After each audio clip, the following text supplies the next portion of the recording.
today's focus drug is Seroquel. So these are some questions that our readers have asked for us to try to answer.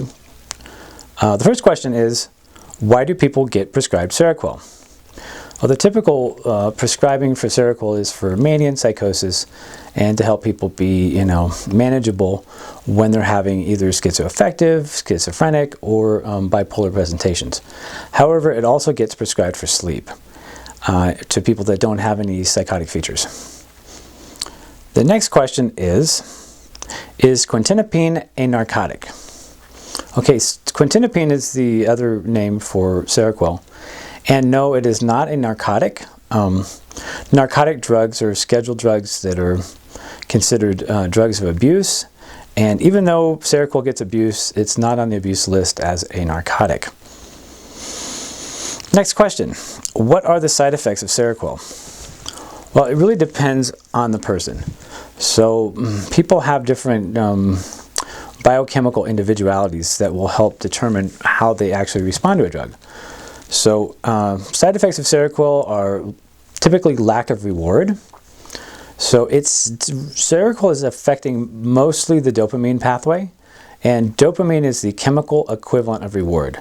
So people who are taking Seroquel find it hard to want to go do anything, want to go shopping, want to have a relationship, want to do good in school. So it sort of robs a person's motivation for life, and that's one of the main side effects. The other side effects are drowsiness, and there is a phenomenon called neuroadaptation where the body will adapt by building more dopamine receptors.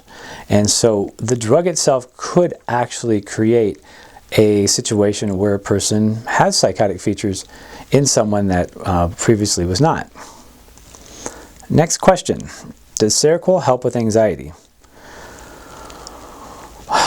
Yeah, I mean, it helps with anxiety, probably not in the best way. The chemical equivalent of anxiety is like norepinephrine, and dopamine will actually convert into norepinephrine. So since Seroquel is holding back dopamine, it will hold back the production of norepinephrine, which can assist in anxiety. There are a lot of other ways found on the website to go about doing that besides toxic drugging. Is Seroquel dangerous? Is the next question. Seroquel is actually, well, all of the antipsychotic classes are probably, by and large, the most dangerous drugs. And what makes them the most dangerous is how they affect just the catecholamine pathway, which includes dopamine, includes norepinephrine, and adrenaline. So these drugs basically whack out that part of the neurochemistry. And again, people find lack of reward, they find lack of mental focus, they find that they're not inspired in life, and so then they start self-medicating with things that are stimulants. Anything from recreational drugs to coffee, sugar, something to get them to start feeling like they're alive again. The most dangerous part about this drug is when you try to come off of it. What's happening is that here's the part of the synapse that is releasing the dopamine. Here's the part of the synapse that has receptors. So this would be dopamine flooding into that synapse. The drug shuts this off. So what happens is this actually builds more receptors to become more receptive to the little bit of dopamine that's getting through. So then when you release the drug, you get this flood of dopamine hitting hyper-excited receptors that have been starving for dopamine, and then just as a product of the withdrawal, then a person can present as psychotic. I mean, they can literally put someone in the hospital if they do it too fast, and it could be just the withdrawal alone. So what we've noticed here at Alternative to Meds is that people can get put on these drugs for a sleep problem. They had no underlying features of psychosis, no diagnosis of having any sort of schizophrenic or bipolar presentation, but they're coming off the drug, and then all of a sudden they go manic. And that's just because of the neuroadaptation that's happened within the nervous system that will generally resolve itself if the taper is done slowly, if it's done thoughtfully, and if you're helping with that pathway with supplementation, things are going to help clear it out so that the person has a better experience. Also, antipsychotic drugs such as Seroquel, depending on which study you view can take 15 to 25 years off of someone's life. And largely that's because of what's happening with the blood sugar and how it's impacting the liver. So yes, this drug is dangerous. When you are talking with your provider, whoever that is, you know, they should be giving you, as part of informed consent, what damages this drug can do. And if they're not bringing up something like, you know, sir or ma'am, if you have the CYP2D6 genetic polymorphism, you could develop tardive dyskinesia or akathisia or some other gross impairment, permanent probably, to your nervous system, then they're not really doing their job as a prescriber in giving you the informed consent that you need in order to be able to say, is that worth it to you? Because that is one of the complications of this drug, is to permanently neurologically screw somebody up in a way that's irreparable. What are the long-term effects of taking Seroquel is the next question. Well, I think we kind of covered that with how the neuroadaptation happens. So when someone takes this drug long-term, it messes with that pathway in a way that takes a while to come back out of. I mean, seriously, these antipsychotics are even harder to come off of than benzodiazepines and heroin. I mean, people that are coming off of heroin, if you support them right with endorphin precursors, within a couple of weeks, maybe a couple of months, they're starting to be okay. And, you know, they may have their sensitivities and their own particular way of showing up in the world, but they're not screaming, suffering, ending up in the hospital, going through a process of what it takes to recalibrate their nervous system like these antipsychotics do. And there's a lot of attention on opiates, there's more attention coming on benzos, but this drug class is the serious, dangerous drug class that you want to weigh out. What are the risks compared with the benefits of taking this drug? Because you're looking at some heavy costs for this particular drug class, including Seroquel. Is Seroquel a good sleep aid? Well, I mean, death is a good sleep aid. You know, yeah, it's a great sleep aid. But again, do you really want to poison someone's neurochemistry enough to get that sleep? So this is not the starting point. Even like without my particular prejudice, which is that the drug should be the last option. Even if you are drugging the insomnia or the sleep problem, this is probably not where you want to start.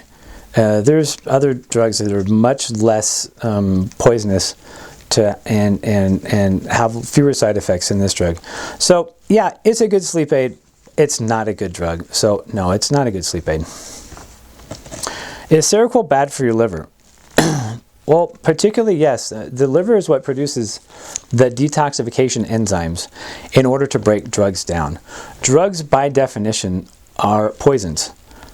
Almost all. There's a few exceptions, but by and large, all of the pharmaceutical drugs have to be metabolized through the liver and broken down into metabolites and then cleaned out of the body, basically through would be the same way with any sort of poison. You produce detoxification enzymes that will clear that out of your body, and those active metabolites along the way are actually the drugs that you're getting the effect from. So if you have certain genetic polymorphisms, as discussed in this case, the CYP2D6, you can start accumulating these things, these metabolites, and then they poison the nervous system in a way like we talked about. Tardive dyskinesia is something you may want to also look up as far as one of the major ramifications of taking Seroquel or anything within the antipsychotic drug class. Next question is Seroquel stronger than Xanax? That's kind of an interesting question, really. I mean, it's kind of like, is Batman stronger than Captain America? I mean, they both have their attributes, right? So Xanax is a very short-acting, powerful benzodiazepine that's great for sleep and taking someone's anxiety away.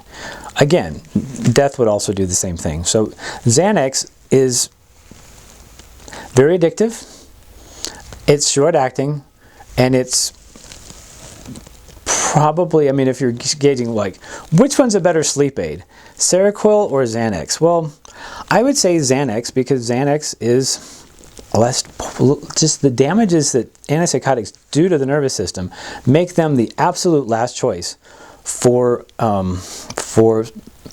anything, but especially for sleep. Now, the Seroquel, if someone is having mania, like everything around them is rewarding, or God's talking to them, or they're not able to, they think they're being followed around by the government, or things like that. I mean, for manic disposition, Seroquel is the drug that typically gets used there. Xanax is more to help with someone's anxiety and sleep. So if you were taking a drug, that's the way you would balance out those two. Is Trazodone stronger than Seroquel? No. No, Trazodone's a much lighter drug. It's an old tricyclic. Again, a lot of the mechanisms of these drugs are really unknown, but if you're looking for a sleep med, Trazodone is not as strong as Seroquel, but again, Seroquel is not a good sleep drug, so Trazodone would be the preferred drug if you were drugging to try to get the sleep, and if that's not working, then you look at other options first. How is Seroquel being abused? Well, largely Seroquel is being abused in treatment centers where they're giving people Seroquel to help them come off of alcohol or other drugs. So then people get used to taking that, and they get used to the effect of Seroquel, and they start sharing it with other people, and sometimes there's some catastrophic events that happen. Somebody gets shared a drug that they didn't tolerate real well, and they go into seizures, or have their diaphragm stop or something that could actually be awful. So Seroquel is being accessed quite easy in the drug treatment centers. That's where it's largely getting abused. It's not really a drug of abuse. I mean, it doesn't make you feel good. It's not something you get high off of, so it's not really something that you really want to like crush up and snort.